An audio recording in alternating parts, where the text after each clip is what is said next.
Papurihan magpakailanman.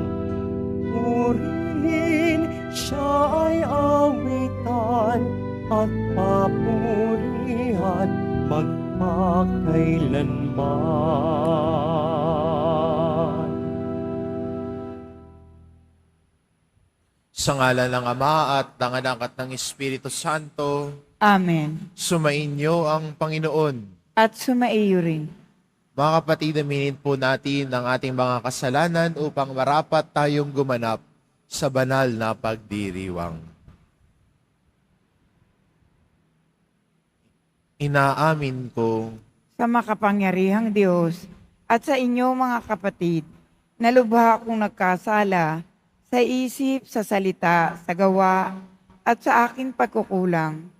Kaya isinasamo ko sa mahal na Birheng Maria, sa lahat ng mga anghel at mga banal, at sa inyo mga kapatid na ako'y panalangin sa Panginoong ating Diyos. kaawaan tayo ng makapangyarihan Diyos, patawarin tayo sa ating mga kasalanan, at patnubayan tayo sa buhay na walang hanggan. Amen. Panginoon, kaawaan mo kami. Panginoon, kaawaan mo kami. Kristo, kaawaan mo kami. Kristo, kaawaan mo kami. Panginoon, kaawaan mo kami. Panginoon, kaawaan mo kami. Manalangin tayo. Ama naming makapangyarihan, tanang pinakamabuti iyong tinataglay, gawin mong sa aming kaloob ay manuot ang pag-ibig sa iyong ngalang dakila at bantog, upang sa pag-unlad ng aming pagsunod sa pananampalatayang iyong ipinagkaloob, mapagyaman mo ang kabutihang iyong inihandog, at ang iyong pinagyaman ay mapanatili mong lubos. Sa iyong pagsubaybay sa amin at pagkupkop sa pamamagitan ni Hesukristo, kasama ng Espiritu Santo, magpasawalang hanggan. Amen. Magsiupo po ang lahat. Pagbasa mula sa unang sulat ni Apostol San Pablo sa mga taga-Korinto. Mga kapatid, nang ako'y pumariyan, ipinahayag ko sa inyo ang lihim na panukala ng Diyos, ngunit hindi sa pamamagitan ng malalim na pananalita o matataas na karunungan. Ipinasya kong wala akong ipangangaral sa inyo, kundi si Hesukristo na ipinako sa krus. Kaya mahina, takot at nanginginig akong humarap sa inyo. Sa pananalita at pangangaral ko'y, hindi ko kayo inakit ng matatamis na pangungusap, batay sa karunungan ng tao, kundi sa pamamagitan ng patotoo ng Espiritu at ng kapangyarihan ng Diyos. Kaya't hindi sa karunungan ng tao, kundi sa kapangyarihan ng Diyos na babatay ang inyong pananalig kay Kristo. Ang salita ng Diyos. Salamat sa Diyos. Iniibig ko ng lubos, tanang utos mo, poong Diyos. Iniibig ko ng lubos, tanang utos mo, poong Diyos. O ang iyong mga utos at ay tunay kong iniibig. Araw-araw sa maghapon ay siya kong iniisip. Iniibig ko ng lubos, tanang utos mo, poong Diyos. Kasama ko sa tuwinay yaong iyong kautusan, kaya ako'y dumurunong ng higit pa sa kaaway. Iniibig ko ng lubos, tanang utos mo, o Diyos. Sa lahat kong mga guro, ang unawa ko ay higit, pagkat ang aral mo turo, ang laman ng aking isip. Iniibig ko ng lubos, tanang utos mo, poong Diyos. Ang taglay kong karunungay higit pa sa matatanda, pagkat ang iyong mga utos ay hindi ko sinisira. Iniibig ko ng lubos, tanang utos mo, poong Diyos. Di ko gustong matutuhan ang ugaling masasama. Ang hangad ko na masunod ay ang iyong sinalita. Iniibig ko ng lubos, tanang utos mo, poong Diyos. Hindi ako nagpabaya sa utos mo at tuntunin, pagkat ikaw ang guro ko na nagturo ng aralin. Iniibig ko ng lubos, tanang utos mo poong Diyos.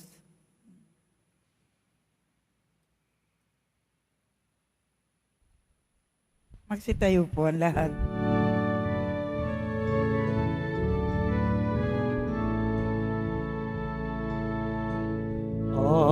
Hallelujah.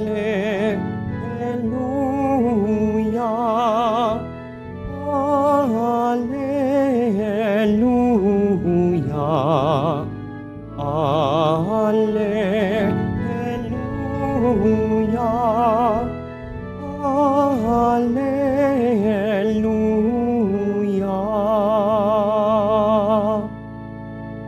Ikaw, Kristo, ay sinugo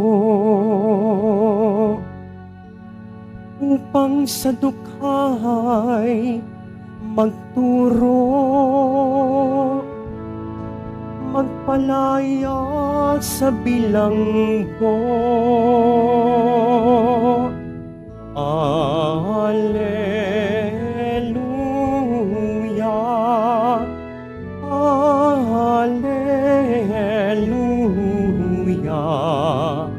alleluia,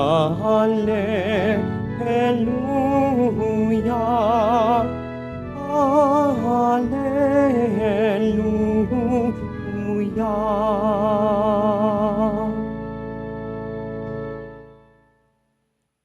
Sumainyo ang Panginoon, At sumaiyo rin.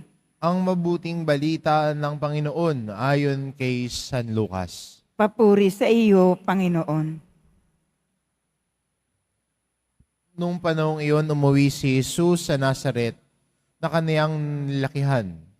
Gaya ng kanyang kinagawian, pumasok siya sa sinagoga ng araw ng pamamahinga. Tumindig siya upang bumasa at ibinigay sa kanya ang aklat ni Propeta Isaías. Binuksan niya ang aklat sa dakong kinasusulatan ng ganito: Sumasa akin ang Espiritu ng Panginoon, sapagkat hinirang niya ako upang ipangaral sa mga dukha ang mabuting balita.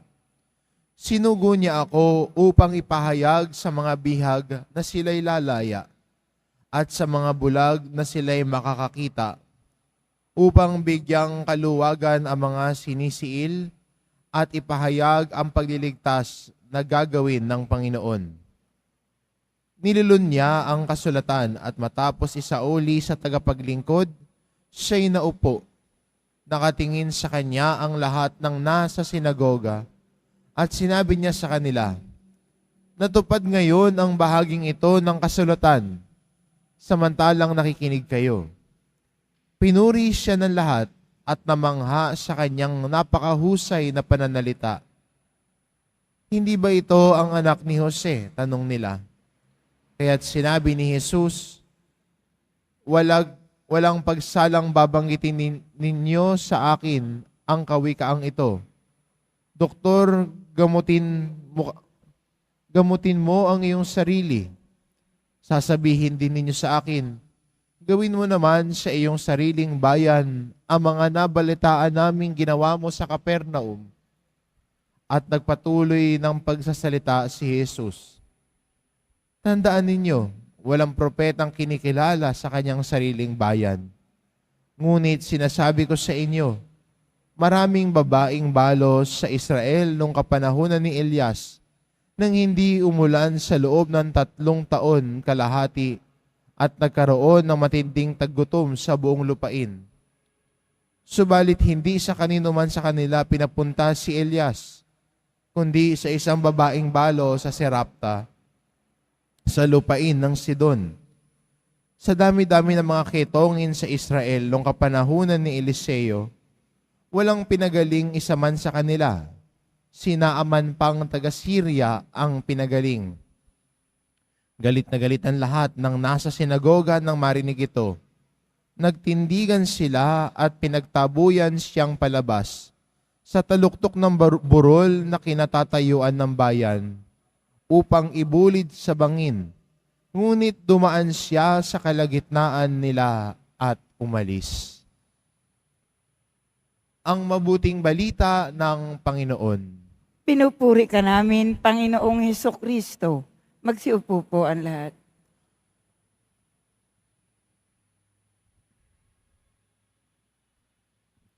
Nang si Jesus ho ay nagpahayag sa sinagoga, ang mga tao ay namangha, ngunit sila'y nagduda. Namangha sila sa pananalita ni Jesus at sa kanyang husay. Ngunit yung tila'y kagalakan ay natabunan ng pagdududa. Kaya sinabi nila, hindi ba ito yung anak ni Jose? Sana yung kagalakan magdala sa kanila sa paniniwala. Kaya sa ating ebanghelyo, sinabi ni Jesus na sa dami-dami ng mga balo sa Jerusalem, noong panahon na hindi umulan ng 3 taon at kalahati, sa isang balo sa Serapta pa pinadala si Elias. Sa dami-dami ng ketongin sa Israel noong panahon na yon, sa isang taga-Syria na ang pangalan ay Naaman, doon pa pinadala si Eliseo. Sa mga taong nasa labas, hindi nila kasama, hindi nila kalahi, doon pa pinadala ng Panginoon. Dahil ang bayan ng Israel ay hindi nakikinig. Ang bayan ng Diyos na kanyang hinirang ayaw makinig. Naging matigas ang ulo.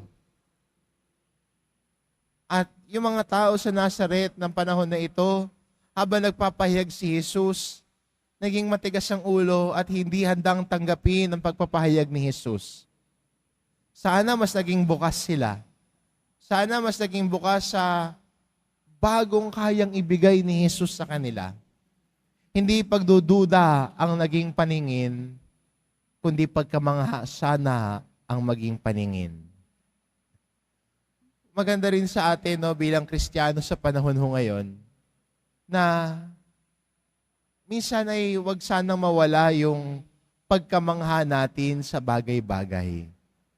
Minsan kasi iniisip natin na, ay, alam ko na yan, narinig ko na yan. Saan ang galing yan? Kaya imbis na pagkamangha, pagkaduda ang pumapasok sa puso at isipan. Kaya hindi nananalig. Dahil may pagdududa, may pag-aalinlangan. Maganda para sa atin bilang Kristiyano, kung paano natin naharapin at tutugunan ang salita ng Diyos, ito'y may pagkamangha. At ang pagkamangha natin ay laging merong puwang na nagnanais tayong matuto. Ang pagkamangha natin ay may puwang para tayo ay handang mahubog. Hindi ba ang isang bata ay laging may pagkamangha sa mga bagay-bagay? Magpakita ka na magic sa isang bata, sabihin sa'yo, wow, ang galing naman. Mag-magic ka sa isang tao na nagdudunong-dunungan, sabi niya, alam ko paano mo ginawa yan, inipit mo yan. Sa ating pananampalataya din, pag nawala na yung pagkamangha, pumapasok ang pagdududa. Kahit ang Diyos, pinagdududahan na rin natin. Pero sana bilang Kristiyano, sa pagpapahayag ng salita ng Diyos, tulad ng isang bata. At ito rin sinasabi ni Jesus, na sa tulad ng mga bata, sa taong tulad ng isang bata, sa kanya ang kaharian ng Diyos. At kasama ng pagiging bata ay ang pagkamangha. Kaya pwedeng hilingin natin sa Panginoon sa ating pagdiriwang ng Eukaristiyang ito, ang patuloy na pagkamangha sa kanyang salita. Na ang pagdududa sa ating puso at isipan ay kanyang pawiin at kanyang palitan ng pagkamangha. Pagkamangha at laging nagnanais na makinig, matuto. May excitement sa puso. dahil namamangha tayo sa pagpapahayag ni Jesus. At yun din po sana ang magandang i-recover natin bilang mga Kristiyano ho ngayon. Pagkamangha natin sa mga bagay-bagay, pagkamangha natin sa harapan ng Diyos, sa Kanyang mga gawa, at higit sa lahat, pagkamangha sa Kanyang salita. Nang tayo ay nagnanais matuto, mahubog, at sumunod sa Kanya. Amen. Sitayo po ang lahat.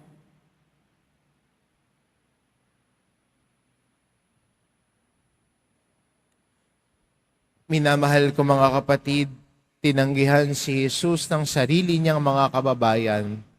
Tanggapin natin siya ng may pananampalataya at manalangin tayo sa kanyang pangalan. Ang ating itugon, Panginoon, pumarito ka, taglay ang aming kaligtasan. Panginoon, pumarito ka, taglay ang aming kaligtasan. Ang mga pinuno ng simbahan naway ipahayag ng may katapangan at isabuhay ng may paninindigan ang salita ng Diyos. Manalangin tayo. Panginoon, pumarito ka, taglay ang aming kaligtasan. Sa pamamagitan ni Kristo sa atin, naway mapagtanto ng sandaigdigan ang bukal ng tunay na karunungan. Manalangin tayo. Panginoon, pumarito ka, taglay ang aming kaligtasan. Ang mga Kristiyanong magulang naway maging matatag sa pagsunod kay Kristo na siyang daan, katotohanan at buhay. Manalangin tayo.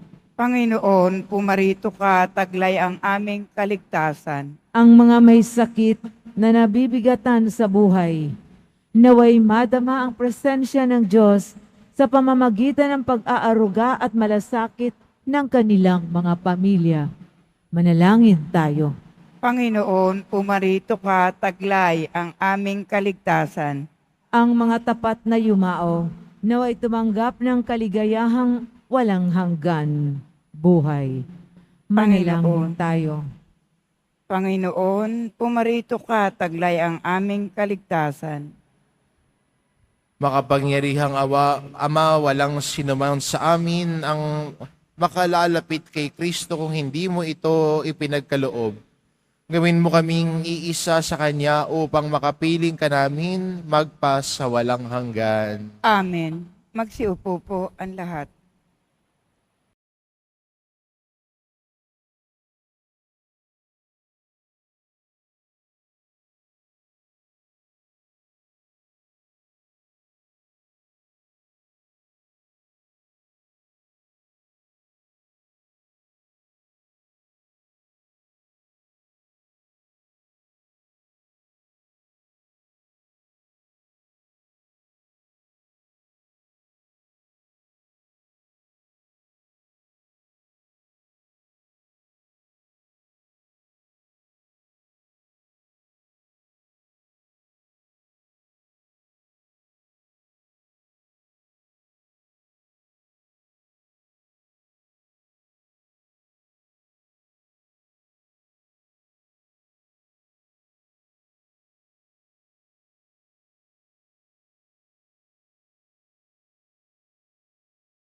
Magsitayo po ang lahat.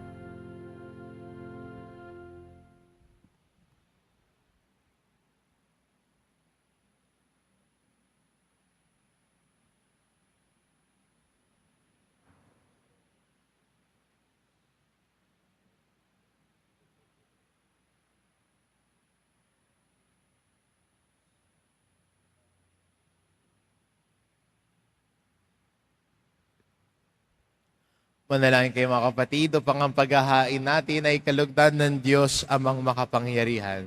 Tanggapin nawa ng Panginoon itong paghahain sa iyong mga kamay, sa kapurihan niya at karangalan, sa ating kapakinabangan at sa buong sambayanan niyang banal.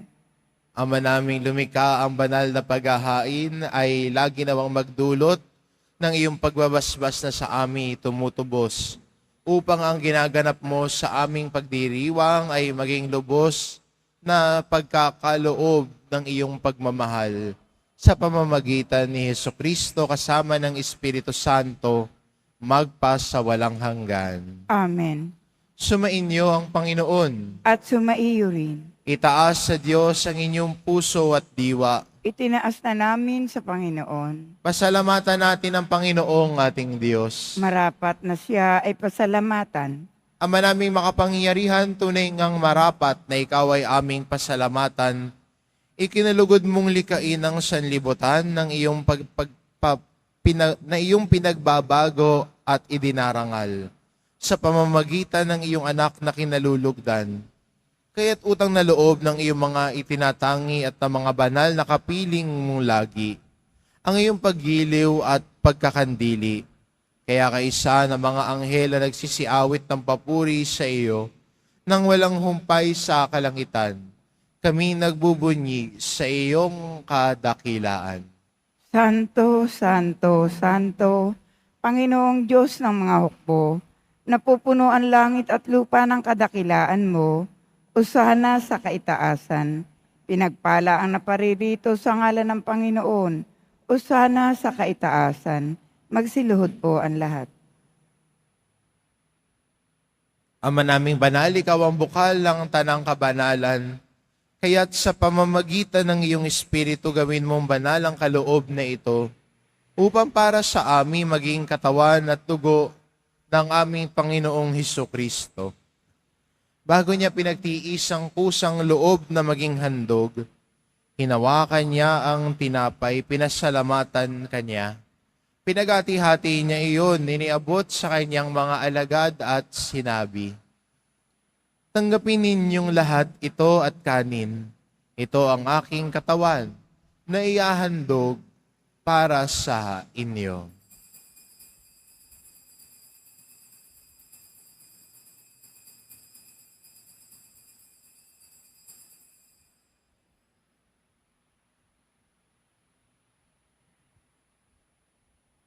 Gayun din naman na matapos ang hapunan, hinawakan niya ang kalis, muli kanyang pinasalamatan.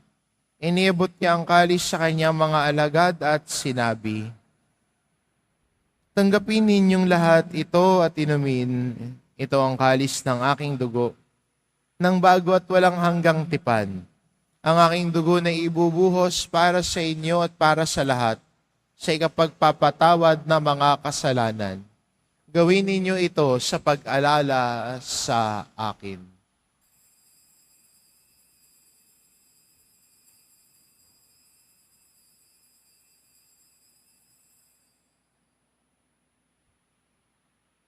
Magsitayo po ang lahat. Ipagbunyi natin ang misteryo ng pananampalataya. Si Kristo'y namatay, si Kristo'y nabuhay, si Kristo'y babalik sa wakas ng panahon. Ama, ginagawa namin ngayon ang pag-alala sa pagkamatay at muling pagkabuhay ng iyong anak. Kaya't inaalay namin sa iyo ang tinapay na nagbibigay buhay at ang kalis na nagkakaloob ng kaligtasan. Kaming nagpapasalamat dahil kami iyo minarapat na tumayo sa harap mo para maglingkod sa iyo. Isinasamo namin kaming magsasalo-salo sa katawan at dugo ni Kristo ay mabuklod sa pagkakaisa sa pamamagitan ng Espiritu Santo. Ama, lingapin mo ang iyong simbahang laganap sa buong daigdig. Puspusin mo kami sa pag-ibig, kaisa ni Francisco na aming Papa at ni Jose na aming Obispo at ng Tanang Kaparian. Alalahanin mo rin ang mga kapatid naming nahimlay nang may pag-asang sila'y muling mabubuhay, gayon din ang lahat ng mga pumanaw. Kaawaan mo sila at patuloyin sa iyong kaliwanagan. Kaawaan mo at pagindapating kaming lahat na makasalo sa iyong buhay na walang wakas. Kaisa ng mahal na Birheng Maria na ina ng Diyos, ng kabiyak ng puso niyang si San Jose, kaisa ng mga apostol at ng lahat ng mga banal na namuhay dito sa daigdig ng kalugod-lugod sa iyo, maipagdiwang nawa namin ang pagpupuri sa ikararangal mo sa pamamagitan ng iyong anak na aming Panginoong Hesukristo. Sa pamamagitan ni Kristo kasama niya at sa Kanya, Ang lahat ng parangal at papuri ay sa iyo, Diyos amang makapangyarihan, kasama ng Espiritu Santo, magpa sa walang hanggan. Amen. Sa tagubili ng mga nakagagaling na utos at turo ni Jesus na Panginoon natin at Diyos, ipahayag po natin ng lakas loob. Ama namin, sumasalangit ka, sambahin ang ngalan mo. Mapasa amin ang kaharian mo. Sundin ang loob mo dito sa lupa para nang sa langit.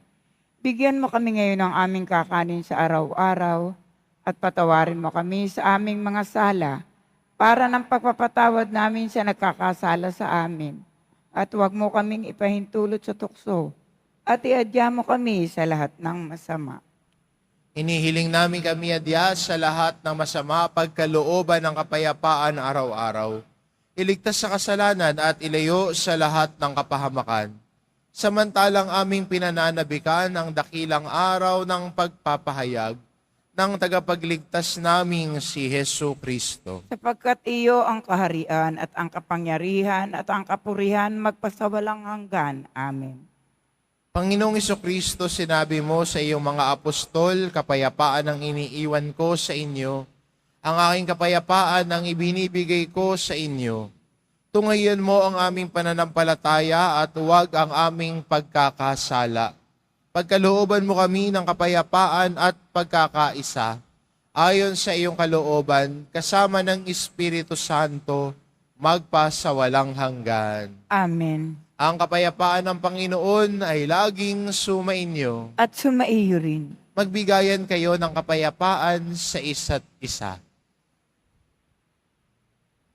Kordero ng Diyos na nag-aalis ng mga kasalanan ng sanlibutan, maawa ka sa amin.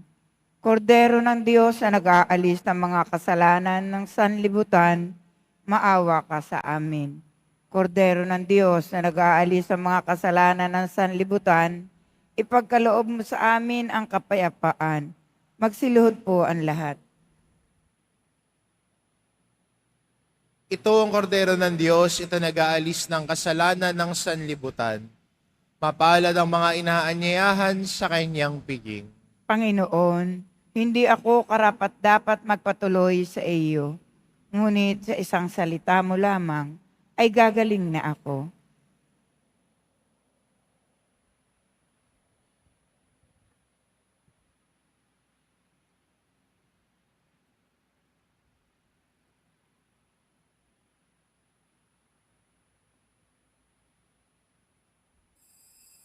Para sa lahat ng tatanggap ng banal na komunyon, sasagot po tayo ng amen.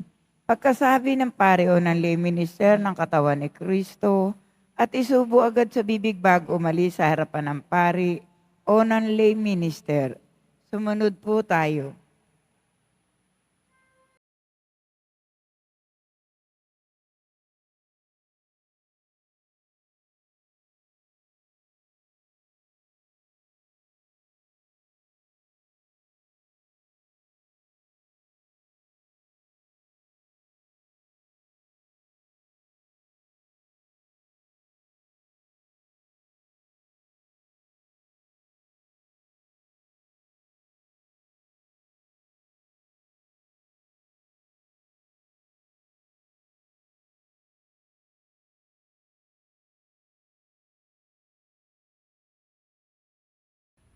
Manalangin tayo.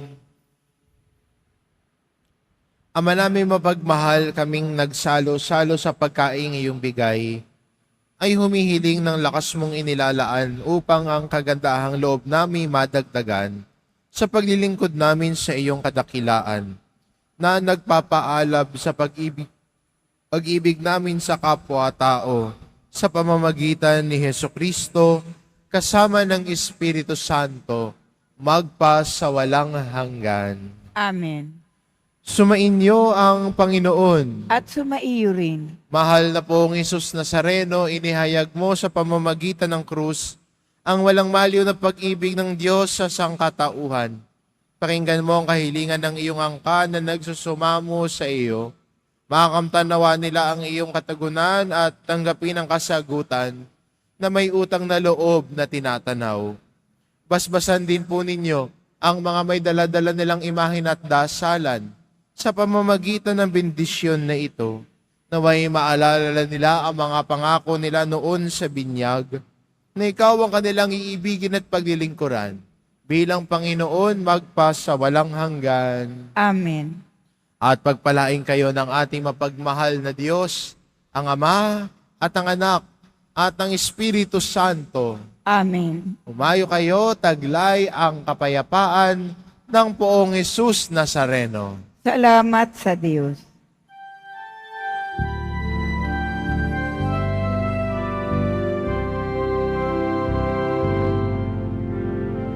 Padre Jesus Nazareno, sinasamba ka namin, pinipintuho ka namin,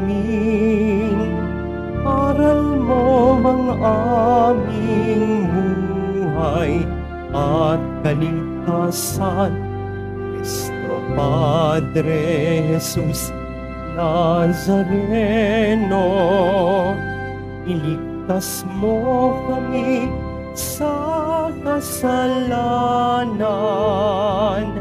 Ang krus mong hinamatayan ay sagisag ng aming kaligtasan.